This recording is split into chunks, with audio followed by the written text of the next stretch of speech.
Welcome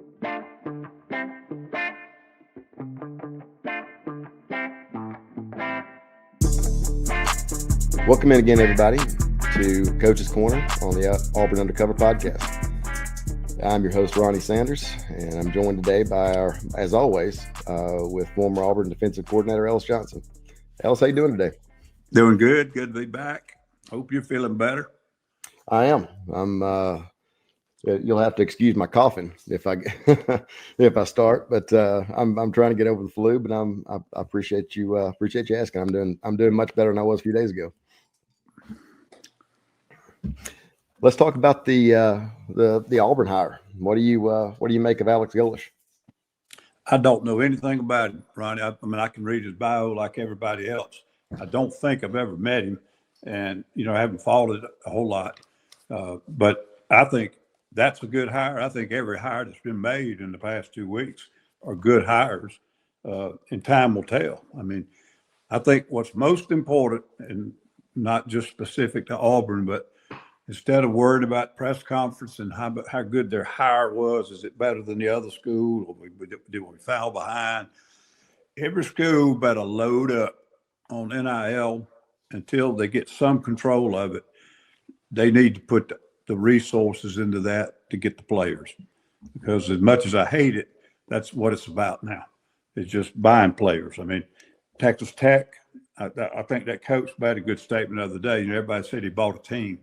They did buy some great players. Now, it takes good coaching and great staff and good leadership in the team to make everybody play together, because there are some teams who've done the same thing, and it just didn't work out that way.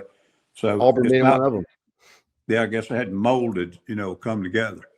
So, again, I think it's a great hire, but it could hire 2 or 3 other people, and key's going to be that they put the resources in it. Did you ever think that Auburn would hire a coach who was born in Russia, that was raised in Brooklyn, and graduated from Ohio State? I don't know what's worse, being born in Russia or having to live in Brooklyn. My son, they just got a bowl bid to New York City and play in a baseball stadium. How about that? It's a pretty neat environment from what I understand. I hope they have a fun time, because I won't be there. You're not going to go up there and join them? No. They could be Super Bowl tickets. Somebody give them to me for free. I will not be seeing a game in New York City.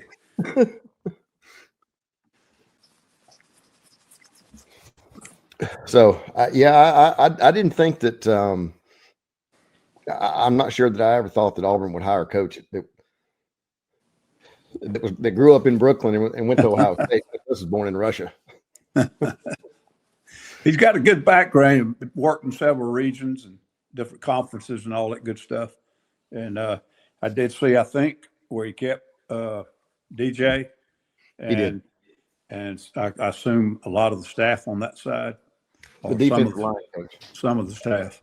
We were talking about that the other day, and everybody was thinking that's a smart move, and it's the only practical thing. Well, you can't force that on a head coach. He has his own, feelings about having his own staff, and sometimes, especially being the interim, and sometimes it just doesn't fit. You don't feel like they're loyal, or there's going to be total unity, if you will. So I'm glad to see that, because I think that's going to be a good step forward and a huge boost that they're not going through a total turnover in recruiting, offense and defense. The defense is going to be pretty much intact. Yeah, I would have to agree with you. And they're keeping the defensive line coach too. So that I would think that would help with retention and recruiting. Because DJ's been good wherever he's been. And you consider the kids he's brought in from Maryland. He was the head coach up there, the big high school up there. He's brought in 4 or 5 kids from up there who are really good players. So I would think that would help. The one thing that jumped out to me is really young staff. I mean, I think the offensive line coach is, if he's 30, I'd be surprised. I mean, he looks like he looks like a baby. And the offensive coordinator's young. I mean, it's a young staff. It reminds me a lot of when Terry Bowden got to Auburn. Kept Wayne Hall, who was, who really I thought was going to take over for him, and of course all the probation and all that stuff happened. But reminds me a lot of Terry. He kept the defensive staff and brought in some young guys like Jimbo Fisher, who was probably 26, and it rings a little bit similar to that to me. Yeah, that's right. I remember we went to a bowl game in Florida when I was at Clemson, and we would go down early. I can't remember which bowl we were playing. I think we're going back up to Jacksonville to play in Gator. But we went down there Daytona and stayed for a week and practiced there instead of staying in Clemson because there's not much for the kids to do here. And so we were in there. We were almost in the same vicinity as Auburn, and we had to go out and hit a few home visits after one practice one day. And our plane was coming into the airport, and theirs was coming in too. And I remember that's probably the first time I ever talked to Jimbo. I'd known Terry when he was coaching at Sanford through mutual friends, but I think that's the first time I ever talked to Jimbo. I guess he was in his 20s back then. I mean, it's been a long time ago. It's if he was, I think Terry told me he was 26. So which is, that's pretty young to be quarterbacks coach in the SEC, especially a place like Auburn. That's pretty good staff. I mean, you look at that staff. Tommy Bowden was the receivers coach and the offensive coordinator, and Jimbo was the quarterbacks coach. Trickett was the offensive line coach. You had Rodney Garner and Wayne Hall and Kirk Crane, and I mean, there's some pretty good coaches on that staff. Yep. And they were together a couple of 3 years before they started springing out to different places. Yeah, 3 years. Pretty good staff. But I don't know all the coaches he has hired at Auburn, so I really don't know which ones are on the staff. But I think the hire in general, it's a good hire. And most of his background's offense, isn't it? Yeah. And I think that will help just a little bit in organization and getting off to a good start and having that side of the ball, especially when you can keep DJ around. And he's been with some people that, he was with Matt Campbell, Tim Beck, and Heupel. I think that you made a good point the other day. I mean, college football has changed, and I used to, you needed a guy, and I'm not saying it's not important, but bringing in a guy with his background to recruit in Alabama, I'm not sure 10 years ago that works. Now with the portal and the conferences going from coast to coast, and I'm not sure how much I'm not sure it matters nearly as much as it used to. No, I think if a guy's kind of a weird fit, it usually comes off in the alumni and the fan base more so than the recruiting. When you go into some of these high schools, and Texas has been notorious for it. They kind of make it known that their high school football coaches group has to accept you as a head coach at one of those big schools down there. So sometimes it can make a difference. But I think if the guy knows what he's doing, pretty soon that all irons out. But, the point you're making, and I've always felt this when this damn portal and NIL stuff started. You're recruiting colleges as much as you're recruiting high schools now. And so the high school relations will never be unimportant, but it's not like life or death anymore in your recruiting.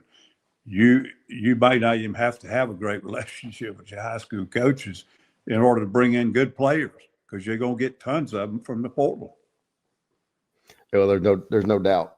It's a different day and age than it used to be. I want to get your take on the playoff this weekend. What were on the championship games and then the teams that made the playoff? What would you take on Alabama and Georgia? Well, I'm punch drunk right now. We were on that podcast yesterday. Of course, we had Pete Cordelli, who was at Notre Dame the last time they won a national championship. You had Dave Bartu, who, the Matrix guy's got stats on anything. Even you bring anything up, he's got a numerical explanation for it. And then we had a guy came on who was actually a basketball coach up in the Nashville area, and Matt Dean. And he really, to me, he shined a good light on it, because basketball coaches understand brackets and seedings and stuff. They can look at one and just all of a sudden see these paths that these guys have are better or worse. And me, I just try to look, see who got in, But basketball coaches, he was pretty insightful in that way. But man, we beat that thing to death. And of course, it all started off, Cordelli just about blew a fuse, talking about the Notre Dame side of it. And I frankly just watching it Sunday. The thing they got to do, Ronnie, they either got to quit having those 3 or 4 pre polls, during the week. Just quit showing all that, because what blew the top off of it, Miami's been ranked below Notre Dame since 3 or 4 weeks into the season. The only time they're probably ever ahead of them is when they beat them in the first game of the season. And nobody's the same team in November that they are in August. Very few. And so I just think it's almost ludicrous to have to go back and say, well, that head-to-head back in August, that got you. Oh, we've been ranked 2, 5, and 7 places above those dudes for 3 or 4 weeks prior. I mean, I thought it was, the explanation is there. So I don't know. I think there's a little bit of human bias in it. I'll always think that. I don't think committees is a way to do this. They need to come up. You want to have a committee. The committee needs to come up with a formula, like the old BCS formula. And if you want to go in and tweak it and change it a little bit, and once you get that done in the off season, you put it on the table and everybody sees it when they crank up in August. And you know what you got to do to rank in whatever number of teams you're going to take. But as long as we have this clown show with these guys coming on 4 and 5 weeks ahead on Tuesday nights and trying to explain how they came up with their poll for that week, and about half of what they say, and about 2 or 3 weeks later, they got to pull their foot out of their mouth because they gave some bullcrap explanation for it all, and now it don't work anymore. And so I don't know. I think the whole thing's a mess. Now, to talk about the teams, I don't think you could say that any team who got in there does not deserve to be in there. They, I think every one of them have got a good argument. We should be in the playoffs, even the 2 group of 5s. Yeah. Because they did what the hell they said it had to do, and they did it. And I don't know if they'll play well against those teams. I think JMU's got a huge task going all the way across the country to Oregon, who I think could be one of the best 5 teams. Mm-hmm. And then, Tulane's already had their rear end kicked by 20-something points by their opponent. And they got to go back over and play them at home. I do think that one will be the most dangerous because of the change-ups over in Ole Miss. And I was looking at something the other day, Ronnie. Ole Miss did not beat but one SEC team that had a SEC winning record. I got that text. You texted me that, and I didn't realize that. I didn't realize how average their accomplishment was this year. Now, it was above average. That's not good. But the teams they beat, they ended up playing 7 of the bottom 9 teams or something like that in the SEC.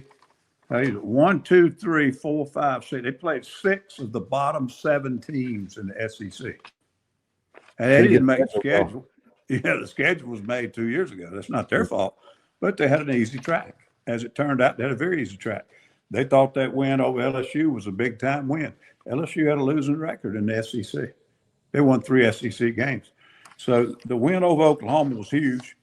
I think they probably caught them at a time. I don't think Mateer was back healthy. I think he was probably played too soon against Texas. But, they played Georgia and they lost. So I don't know. 6 of the bottom 7, 2 wins over top 25 teams, Oklahoma and Tulane. That's pretty rough. 1 win over a team in the SEC with a better than 500 record, Oklahoma. So I don't know. It may be. If they can somehow play a little better, take care of the football, they might give Ole Miss a game, but they didn't the first time. Yeah, it's going to be – Ole Miss is an interesting situation. Obviously they should have been in based on what they accomplished. I'm not huge on JMU and Tulane making it, but those are the rules. They follow the rules. And the thing that jumps out at me is, the conference championship games I think are great for college football, but I don't think that, I thought Alabama should have gotten in over Notre Dame. I don't think they should have been penalized for losing the championship game, even though they didn't play well. And I think they had -3 yards rushing. They haven't been able to run the ball all year. It's been really bad the last 3 weeks. It has. And I think there's an argument that they could have dropped down. Ohio State lost their championship game. What happened to them? They dropped the place. Yeah. Okay. And who was the other one that lost? They got dropped. Let's see. Big 12, BYU got beat. They dropped their butt. Okay. But all of a sudden Alabama gets beat and they can't drop Alabama. Not even one place. Fair enough. They lost to the top 3 team in the country, top 2 team in the country. I get that, but they weren't in the game, and they haven't played well the last 3 weeks. I don't think they play in playoff football the last 3 weeks, and I'm concerned about them. They're really beat up right now, and they didn't get the bye, and they got to go out to Oklahoma and play Oklahoma, and that's going to be a physical game. They got to get that running back healthy somehow. And then they had a big defensive end or defensive lineman that was out, LJ or whatever. They're not a great football team right now. And just like Georgia was not a playoff team first half of the season. No. They were tough, good, hard-nosed team. They beat you somehow, but they weren't really a national playoff team. They are now. Mm-hmm. And they look like some of these either young players or other players. Somebody's gotten better. Stockton in particular, other than he did have a bad game against Georgia Tech. Stockton is throwing the ball vertically a little bit more and hitting some things downfield. And I think that's been a huge difference for their offense. All of a sudden now their running backs are becoming a problem for people. And then defensively, they've just gotten a little bit better and a little bit better and a little bit better all year. And they're playing like a top 5 team in the country defensively. They may not be, but they're playing that way. Well, here's another one now. Who was Bartu, the guy that was on there with us the other day. I made a note of it. I don't know where the heck I put it now. For the last 26 years, now think about this. This is strong. For the last 26 years, the national champion has either been ranked in the top 3 in the country on offense or the top 3 in the country on defense or both. Okay. What teams are ranked that way right now? Well, 2 of them are Notre Dame and Vanderbilt. They have a top 3 ranked team on one side of the ball or the other. Notre Dame could be the most balanced of all. Their schedule's a little bit, little questionable. Okay. The other teams are Ohio State, Indiana, and Texas Tech. And you go to any of those other playoff teams, and neither their offense or the defense is in the top 3. Some of them aren't even in the top 10. Georgia's playing like it now, but they've climbed back up. They're about like 20-something on one side of the ball or the other. And then the other one, I think they're in the top 12 or 13. So, but I wouldn't bet against Georgia right now. I wouldn't either. And I think Kirby deserves a ton of credit. I mean, those guys play hard and they're tough, and they find a way to win. One way or another, they find a way to win, and that's a hell of a contrast to Auburn, which has seemed to find a way to lose over the past 5 years. Well, I'll tell you one thing. I really think it goes back to how you practice, and it's not that coaches don't want to be physical in practice. Everybody worries about injuries. Not that. That's not the point. The point is everybody's gone more to the RPOs and the zone reads and the style of running games, and they don't have physical schemes. There's not as much gaps and powers and counters. And the teams that have that and the teams that go good on good in practice, at least one day a week, they stay physical and tough, and they're tougher in situations where pressure's on. And some of these teams have good football players, but their running games are disappearing. And even if they have a great running back that can all of a sudden put the yards back out there, they still aren't really handling the line of scrimmage. they're just out talenting with a kid who can get loose and get his 50-yard run. The teams that can hammer that ball at 6 or 7 critical times in a ball game, they're few and far between now. And I think it's because of these style of offenses that have emerged and the way people are practicing today. Yeah, I would have to agree with you. I mean, I think you got to be cognizant, especially in the longer season now. You got to be cognizant of keeping the team healthy. But, I think you've got to go good on good and otherwise. Absolutely. I mean, even Coach Spurrier, we begged for it. He wasn't real big on it, but we did 10 minutes every Tuesday. We called it inside drill. But he brought 11 on 11 over there. And if he had his receivers working on something somewhere, he brought 2 or 3 good ones over there to be in that drill. And we ran the football 1s on 1s, and then we rotated, went 2s on 2s. I'd say any kid maybe got 4 reps, 5, but they got it against good people. And it was a mental approach too, an energy to it, a fun time for them. And smart. Hell, if Lattimore's got a tender thigh or something, he didn't go. Pull him out, but don't do the rest of your football team that way. You've got to have that element. It's college football, man. Yeah, I have to agree with you. I mean, on the staffs that I was on, where we were good, felt like we had a chance to be good. Even if the kids are young, we would do that, once a week at least. Yeah, absolutely. And get on good and just, I mean, everybody does it on pass skill. So, I understand it's not as good a chance you're going to get hurt, but hey, the linemen, they need to develop technique and skills too. And tackling is a skill and one that's ignored too much. And I just think you have to have a little bit of that each week or you lose your edge. And I know for a fact he does it. Let me ask you this. Looking at these first round games, you've got James Madison, Oregon. We talked about that a little bit. I think Oregon probably wins going away. James Madison's going through coaching change too. That second round game, Oregon and Texas Tech ought to be a pretty good game. Yep. And then you've got Alabama at Oklahoma. Oklahoma's not great on offense. They don't beat themselves. They're really good on defense, though. Yeah. Well, the bottom line, it looks like Alabama's run game has disappeared.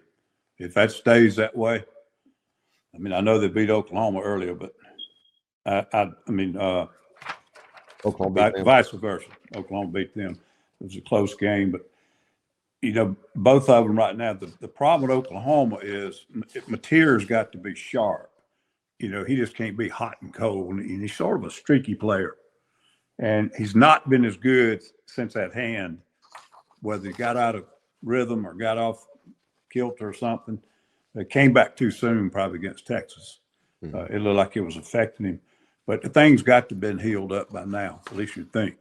And he did still have some kind of brace on it before the game last week. So that's the whole key to them.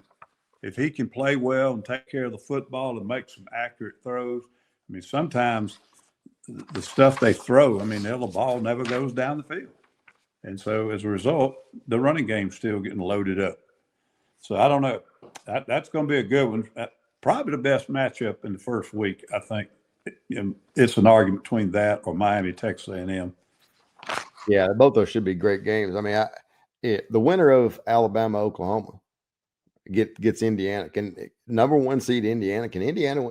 Indiana's the losingest program in the history of college football, which shows you they got almost as many damn losses as Ohio State has wins. Can they win the national championship? I mean, I know sure, he can. I don't know that he will, but he can. I mean, he beat Ohio State last week. And I'll tell you one thing, he got a better quarterback than Ohio State. They were able to find a way to get to that kid. Indiana's defense did.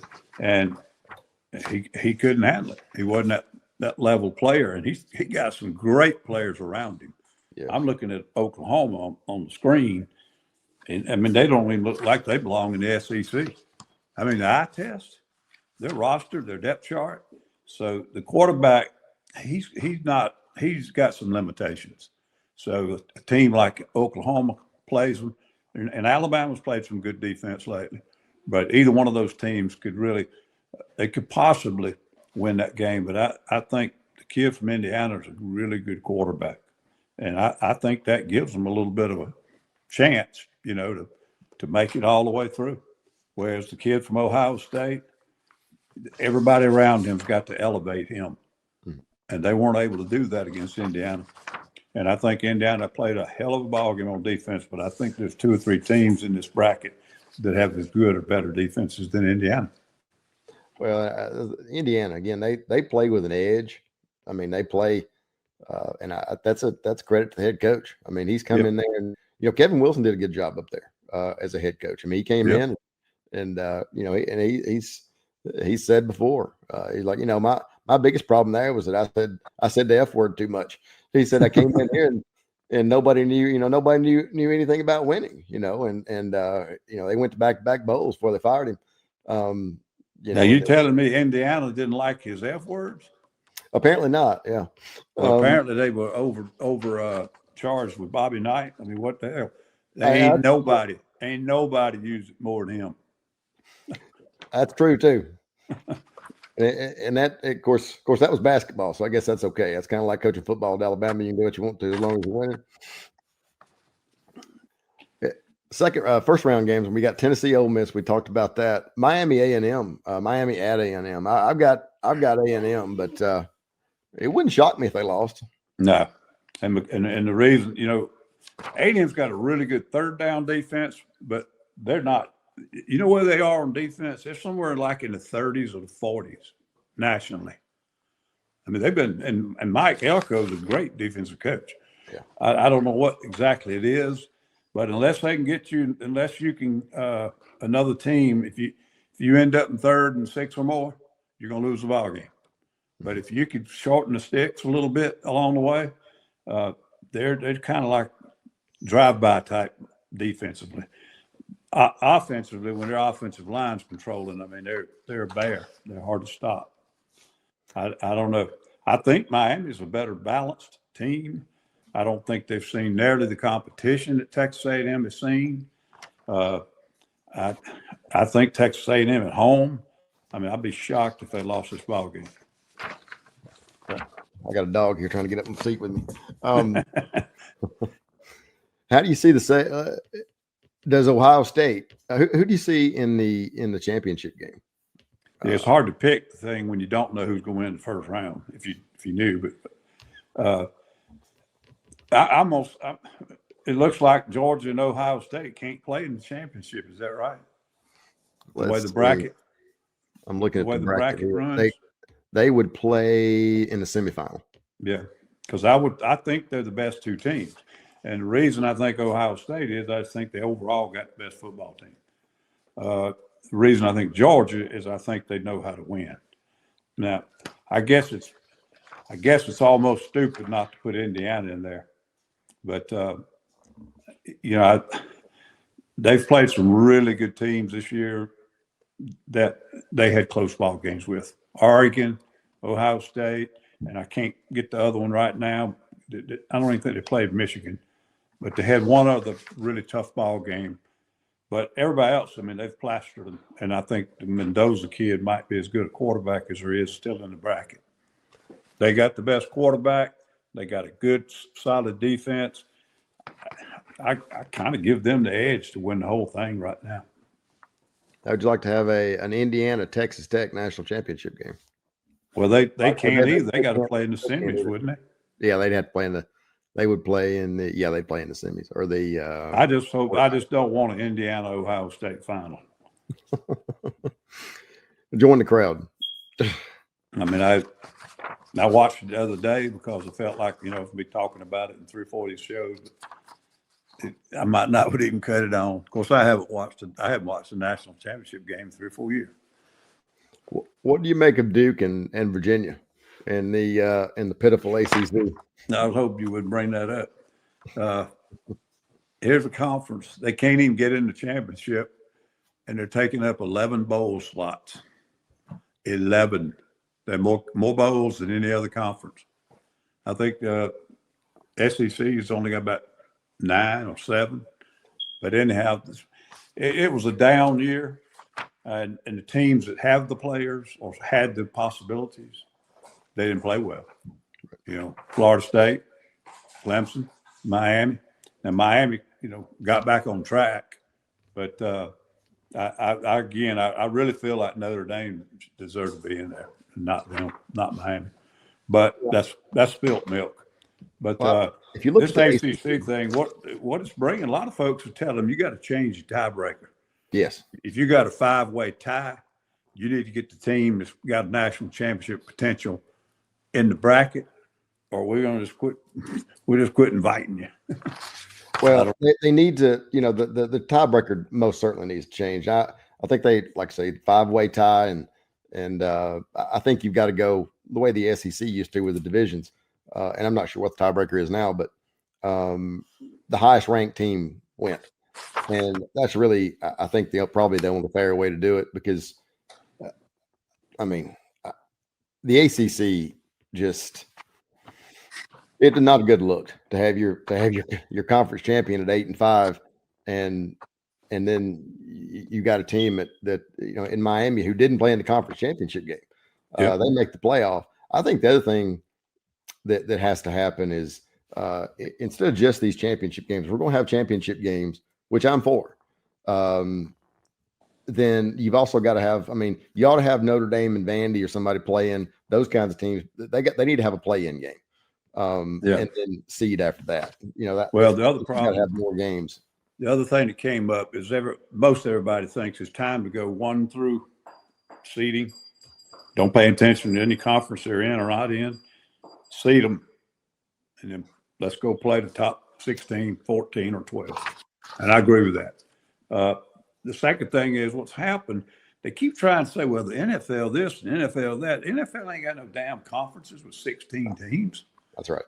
You can't, if you got a champion that comes out of a conference and you're playing each other 8 or 9 times, you could easily have more losses in the conference and less losses overall. That ain't going to be the last time that happens. No. And so, it could be easily have happened in a conference like the SEC this year, because there were no bullies in the SEC. No. There were even the better 2 or 3 teams. They would come close to getting beat or get beat by a decent team. And they could have easily, Georgia could have easily had 2 conference losses this year. Absolutely. So it just, this thing isn't going to work with these mega conferences. And then you're trying to treat the group of 4s with some respect. And I assume that they can't get them to even vote or agree on anything unless they promise them at least a spot. Yep. And I don't, I'm not advocating things that I hate, because I don't even like the playoffs. But I think if you're going to have a playoff, you're going to have to go to straight seeding. And it might be better if we had some kind of BCS formula as opposed to the AP or the coaches or this damn committee. I don't know. I just think it's getting to the point where there's some brand name biases. The head of the conference, SEC head of the committee, was an SEC athletic director.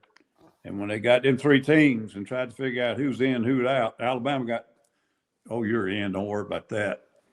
And I'm not saying he's right or wrong. I'm saying it's bias. It's human nature. I don't like it.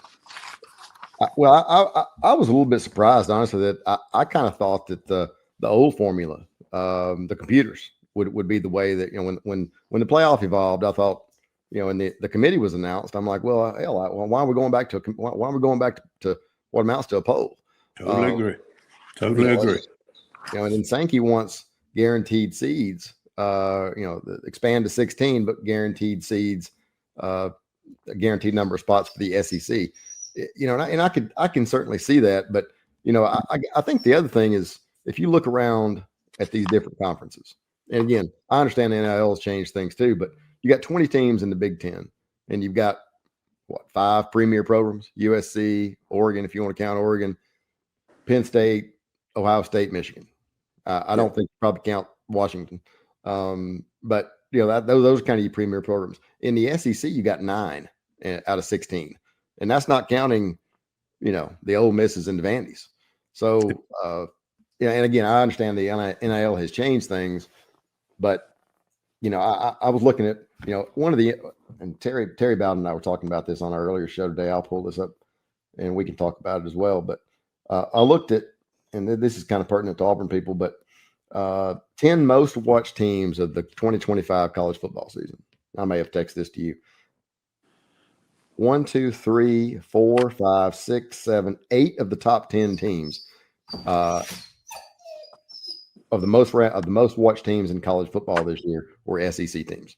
Yeah, and that's amazing when you look at the footprint that the Big Ten's in. They got all the huge metro markets, but the problem is it's a pro football footprint, not a college footprint. SEC's got a college footprint, and they're not separated geographically. And I think it's one of the keys to keeping it the way it is and making it the most popular conference. They also look like they're dominating the high school recruiting still. And that's not unimportant, but I don't think it's not going to be as big a thing as it used to be.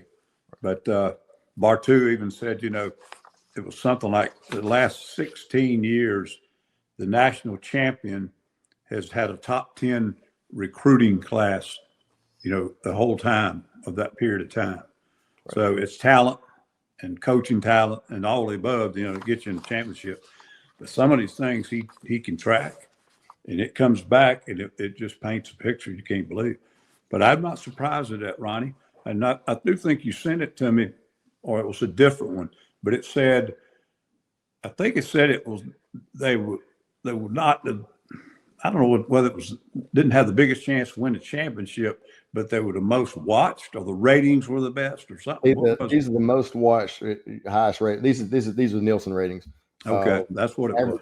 Average viewers, and see if you notice any outliers here. Alabama, Texas, Georgia, Ohio State. I'm going in order. Oklahoma, LSU, Tennessee, Auburn, Michigan, Texas A&M. Every one of them have been rabid fan bases for 50 years. Number 8, Auburn, it is the only one on the list that has a losing record, and certainly the only one on the list that has 5 straight losing records. What does that say about the Auburn fan base? I mean, you coach there. Well, it says a lot of good things, but just remember this: that old saying, the Big Six. The last time anybody that's not in the Big Six won the SEC was in 1974, I think, in Kentucky, and somebody split it, and Kentucky went on probation.